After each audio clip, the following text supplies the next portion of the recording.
doesn't know, these are the backbones of our understanding of Islamic jurisprudence. These are some of the main individuals that we study when we want to study Islamic law. These are individuals that are known to have taken their knowledge from female scholars.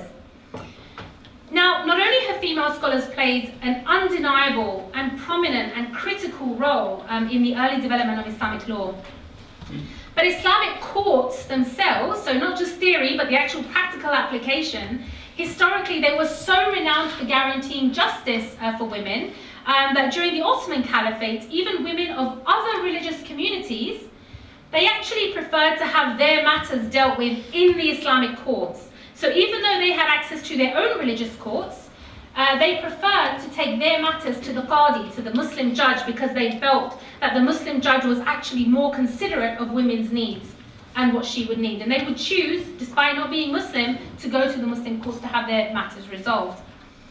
Now, whilst God provided the rights for women, and this is where we get to the problem, right? Whilst God provided these rights for women, why are they not happening? Why do we not see them right now? Now, the reality is that the rights of any person, whether it's in Islam or any system whatsoever, the rights are actually incumbent upon duties being fulfilled by other people and by structures and infrastructure in society. This is how rights are fulfilled. So, for example, the right for a Muslim woman to manage her own economic affairs and be provided for actually depends on the duty that a male relative has to provide for her. But this becomes problematic. It becomes a pipe dream in situations of poverty. If you have poverty and the man cannot get a job despite best efforts, how is he going to fulfill the woman's right to be provided for? Similarly, the right to obtain legal remedies in the event of divorce or marital discord, again, it depends on the duty of those that are in authority to actually manage people's affairs justly. And again, this becomes impossible if there is the lack of an Islamic authority or courts to hear these complaints.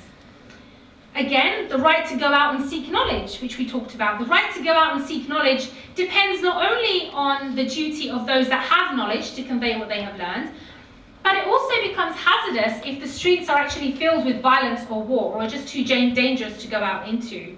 Or if people are too busy scraping together a living to even think about having time to enhance themselves. And it's for this reason that most men tend to choose work and jobs, not necessarily based on what they enjoy or what their passions are, but they tend to choose jobs which they expect or hope will make most money, or which will make any money at all if they're living hand to mouth, and often in the face of corruption and tyranny. So I'm getting to the end. Okay, all right, enjoy. There is an interconnectedness in Islam, basically, between one person's rights, regardless of their gender, and the duties of an entire community. And there is an interconnectedness not just between the genders, but there is an interconnectedness between the rich and the poor, the strong and the weak, the teachers and the students. And whenever God has given someone an advantage in society, we consider that he has made them all the more accountable. So where there is advantage, there is additional responsibility and additional accountability. The authority has to exist in order for the accountability to exist. If someone was not in charge of something, they can say, well, it wasn't my job. So this is why in Islam, when someone is given a role, a duty, it comes with more responsibility. And they have to be given that as a job in order for them to be accountable for it. Now, there is a parable I would like to share with you which actually explains this very nicely. But just a very brief point before that. It is very important, but power or authority, because we use the word empowerment a lot. Now, power or authority in of itself in Islam is not considered a virtue. It's not considered a virtue to seek power, and I'll explain what I mean by that, because it's considered that the one who asks for power, give me power, is the one that should actually not be given power. That should be disqualified from that position, because power is considered to be magnetic to the corruptible. So this is why sometimes when people put themselves forth for a position of power, the presumption is that if you're putting yourself forward for that, knowing what a burdensome role it is, knowing the level of accountability, then your intentions are most likely going to end up, if they're not now, but going to end up being corrupted, but rather it's usually given to someone that really doesn't want anything to do with it. I'm talking about the leader of a nation in this scenario. And by a basis, the leader of a nation intrinsically has no preference over someone that is, for example, a street sweeper. They are both equal. What matters is the sincerity with which they actually discharge their duty. Now, this mutual reliance of rights and duties, I'd like to kind of embed this in your mind with a really interesting parable. And this parable isn't actually from Islamic texts. I think it's a Vietnamese, perhaps Buddhist, I'm not sure. But it's a very interesting visualization of what we're talking about when we talk about balancing the rights and duties of people in society. So there's a wise man's tale that says that heaven and hell are identical. So it says that there's a man, he comes to the end of his life. This is not a joke, although it sounds like one. He comes to the end of his life, and he goes up to the heavens, and he meets an angel. And the angel says, okay, it's time for me to take you to either heaven or hell. Are you ready? And the man says, wait, before you take me, I would like to see both places. I would like to see both heaven and hell, just so I know, just so once in my life I've seen it. So the angel says, okay, come on, I'll show you hell first. So the angel takes this man to a room, he opens the door. Again, this is not from Islamic tradition, just to remember that. He opens his door, and the man looks inside, and there are ginormously long halls. Wonderful, beautiful dining halls, decorated with lights and tables running up and down, filled with the most delicious food you could ever imagine in your life. Every kind of cuisine, every kind of flavor, every kind of aroma, every type of style of cooking. This is hell, remember? And he looks closely because he sees that there are people sitting either side of the tables, but they don't look happy. They don't look like they're enjoying this. And so the man is really confused, and the angel says, look closely. And so the man looks, and he sees that they have chopsticks to eat with, and these chopsticks are really long. So these chopsticks are so long that by the time the people actually reach around to this delicious food and get it on to the end of their chopsticks, they then can't reach around and fit it into their own mouths. So they're all sitting there tormented by themselves because they can't actually enjoy all of this wonderful food. And this man is horrified. He thinks this is the worst thing he has ever seen, and he says, truly, this is hell. And then the angel says, okay, are you ready to see heaven? And so the man says, okay, show me heaven. And so the angel takes him to another room, opens the door. It's exactly the same. It's stunning, just as stunning as the last. There was no difference. All the food is there, wonderful as the previous, and people are sitting up and down the tables, and they're having a brilliant time. They're laughing, they're joking, they're talking, enjoying each other's company. And he looks closer, and he sees that they too have the very long chopsticks. But in heaven, what they're doing is when they get the food on the end of their chopsticks, they actually reach across the table and feed each other.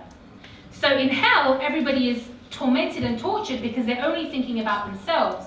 Whereas in heaven, everybody's needs are being fulfilled because they're actually thinking about their duty to the other in order for their needs to also be fulfilled. Now, similarly, although that depicts, the nature and the mutual dependence of rights and duties in Islam, and how I talked about, the right to be provided for depends on this and X depends on Y, this is really an illustration of that. And there is another one that I will end with this this parable. This has gone on a little bit longer than I anticipated. I'm sorry about that. The other parable is actually a narration.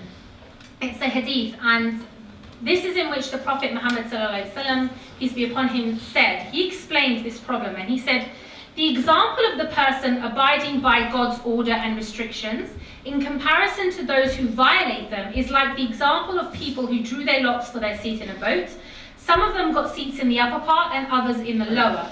So to paraphrase, he's saying that in some instances in life, you may be on the upper deck in society. You may have more wealth or more intelligence or more strength or whatever advantage you may have. At the same time, in other aspects of life, you may be the person on the lower deck. So it doesn't mean that just because you're on the upper deck by way of one thing that you're permanently or only on the upper deck. But essentially, the idea is that in life, some people are on the upper deck and other people are on the lower deck. And it goes on. When those on the bottom deck needed water, they had to go up to bring water. And they felt that troubled the people on the upper deck. So they said, let's make a hole in our part of the ship and get water. So the people on the lower deck are saying, look, let's not hassle them. It's too much. Let's just get water for ourselves. Let's make a hole in the bottom, then we'll get water, and we don't have to trouble them. Now, the narration goes on, if the people in the upper part let the people in the lower part do what they had suggested, then all of the people in the ship would be destroyed. But if they prevented them, both parties would be safe. Now what that means is that the solution for the lack of rights of people on the lower deck, whether they are people of less wealth, less strength, less power, less anything, is not that everyone should get a drill for their part of the boat. That's not the solution. The solution depends, one, upon the people with advantage in society, the people on the upper deck, fulfilling their duty towards those on the lower deck, and two, it depends upon the people on the lower deck not being shy about demanding their rights from the people on the upper deck. Because if they don't do this, it's not just the people on the lower deck that are going to suffer. It's not just the people on the upper deck, it's everybody. This is the interconnectedness of people's realities in Islam. And you know, while some forms of feminism, not all, but some advocate intersectionality in diagnosing problems, in other words, looking at things not just from a gender perspective, but race and class and all of these things, often they fail to appreciate this interconnectedness, this intersectionality that exists, these checks and balances that exist within Islam itself, within the Sharia itself. And it's often due to an individualistic view of looking at things in an isolated manner and not really appreciating the foresight of Islam in preventing certain injustices. So to conclude, feminism is one approach to the matter of women's rights, and Islam has a different approach. They have different bases entirely, they have a different basis, and we shouldn't conflate feminism with Islam and therefore shut out other possibilities or other worldviews that have approaches towards women's rights, including Islam, which has its approach to women's rights. Because unlike feminism, Islam doesn't stop at just justice for one gender. In fact, it doesn't stop at gender. It doesn't stop at gender at all. Rather, it focuses on a holistic balance in society to facilitate the greatest amount of justice by balancing some of these rights and duties. And one of my colleagues aptly put this, but it doesn't promise a utopia. Islam doesn't promise a utopia, but it promises an optopia. In other words, a state of optimal equilibrium between the rights and duties of mankind, such that it minimizes the potential harm and maximizes the ability for people's rights to be fulfilled. My apologies for going on a little bit longer than I had planned. Did not intend that, but thank you so much for listening.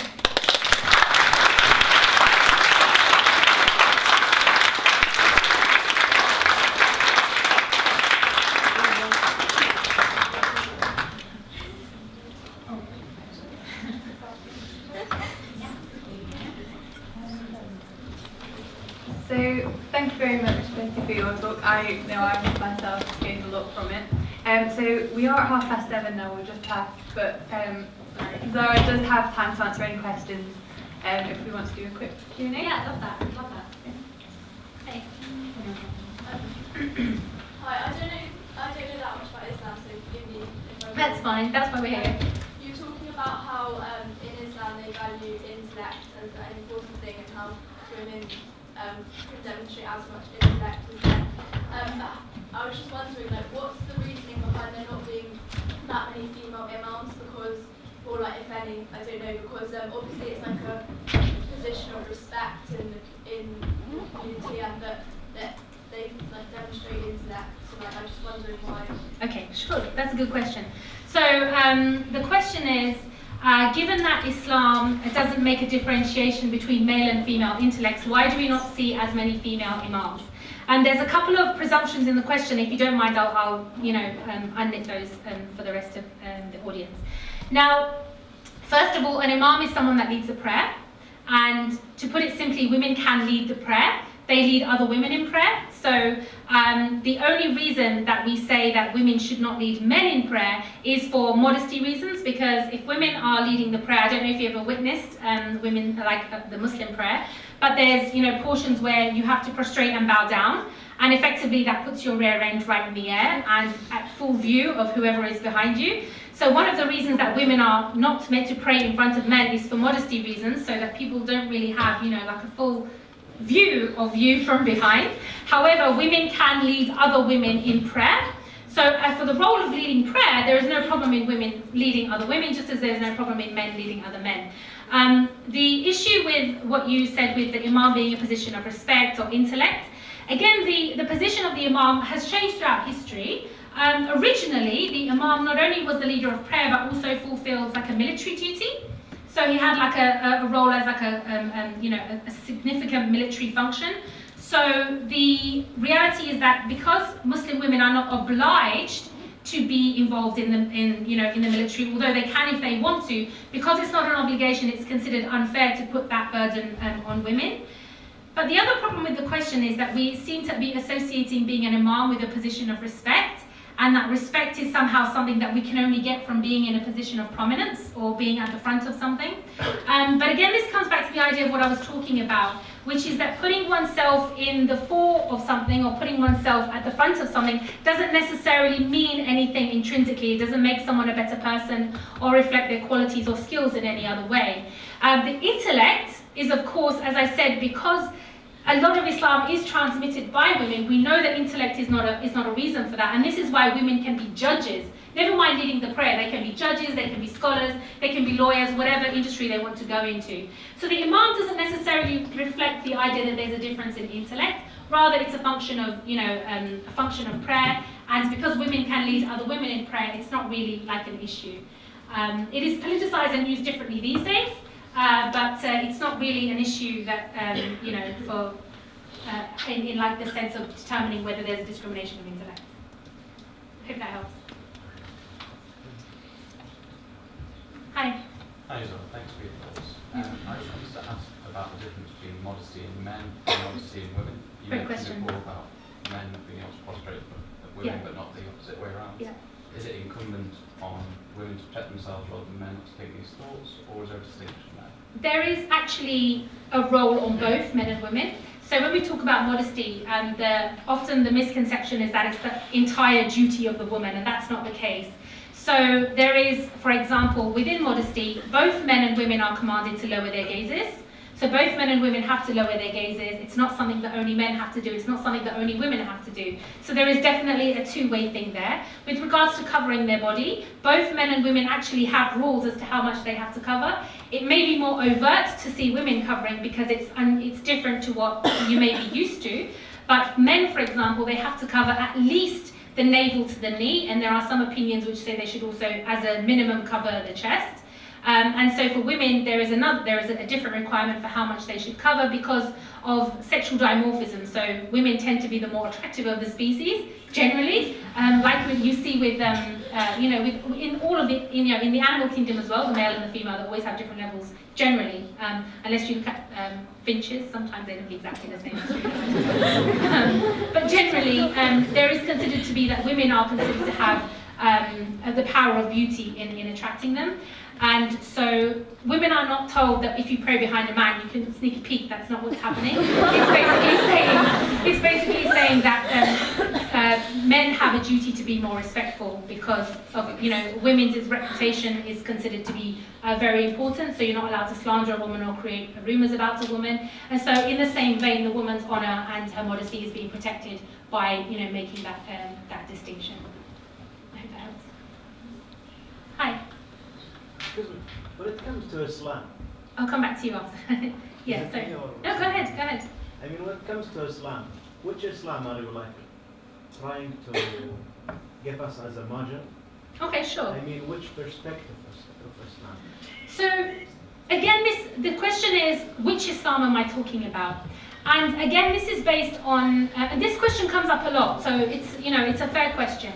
But sometimes people imagine that because there are different schools of thought or different types of, different legitimate schools of thought, that somehow these schools of thought are drastically different from each other. And maybe what I'm talking about is a really minority. That's not the case. So basically, even the notoriously, as reported in the papers, the notoriously conflicted Shias and Muslims, even we agree on 95% of what Islam actually is. We agree on all of these things, even to the point that we agree that there should be a Muslim ruler. The only difference is who should be that ruler. That's the only difference.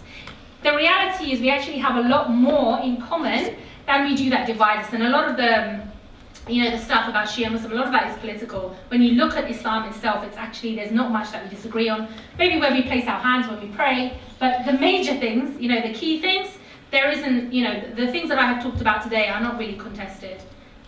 So that Islam is Islam, and we shouldn't be afraid to say Islam is. I know it's a postmodern era and everything has to be in quote marks, but Islam isn't one of those things. It is describing itself as being very mubin, which means clear. So the Quran describes itself as being a very clear text. So you have a certain number of verses which are legal verses in the Quran, and they actually are the longest verses of the Quran, and they are very clear in their text, very clear in their meaning, and they're the ones that tell us about how we should live in society. And there are other verses which were revealed in Mecca, which was the early days of Islam, which were revealed in much shorter and poetic styles to teach people about the oneness of God in a beautiful way that invited them to understand in a language that they did, which was poetry, because the Arabs were a huge fan of poetry. And the Quran has the most eloquent and beautiful poetry. So the Quran makes itself very clear in its purposes, and this is why we don't have major disagreements, as some people may think. Hi, yes. You talked about the impact of colonization and how it's basically like behind all the misconceptions that we have now. Then you gave the example of FGM as like a tradition that's inherited from... Sorry? FGM. Oh, right. As like an Egyptian tradition that Muslims just inherited.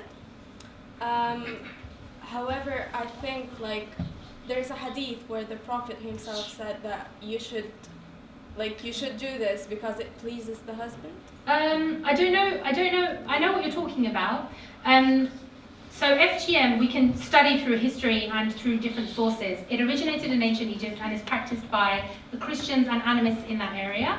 And there is a hadith which says that a woman came to the Prophet ﷺ, I'm paraphrasing heavily, and she said, we want to do this. And he was like, if you have to do it, he wasn't saying you should do it, but he was saying if you have to do it, then, don't do it more than this much, and don't like make it almost symbolic. This is basically what he was saying. So this is again in the vein of Islam not trying to crush cultures, but trying to say, look, avoid these things. If you're going to do them, don't do it in a harmful way, basically.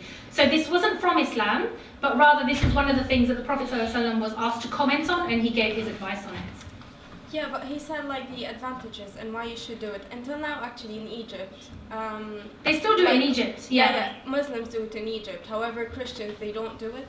I mean, that narration itself, it's not commonly used. I'm not sure if it's a single narration, which is why it's not used as like a general rule for all people. This is why lots of Muslims don't do it. But it's definitely something that is regional in that area, where it happens more in certain regions, which tells us about the origins of where it came from. But essentially, unlike male circumcision, it's not something that is generally understood to be something that is required for Muslim women for any reason. But we can talk more about that afterwards if you want. Inshallah. Hi. I was wondering what would you comment on the inheritance part and Great. the witnesses part? Absolutely, okay. Women, Brilliant. Yeah. Okay, so the question is, and these are really good questions because they come up a lot, with regards to inheritance.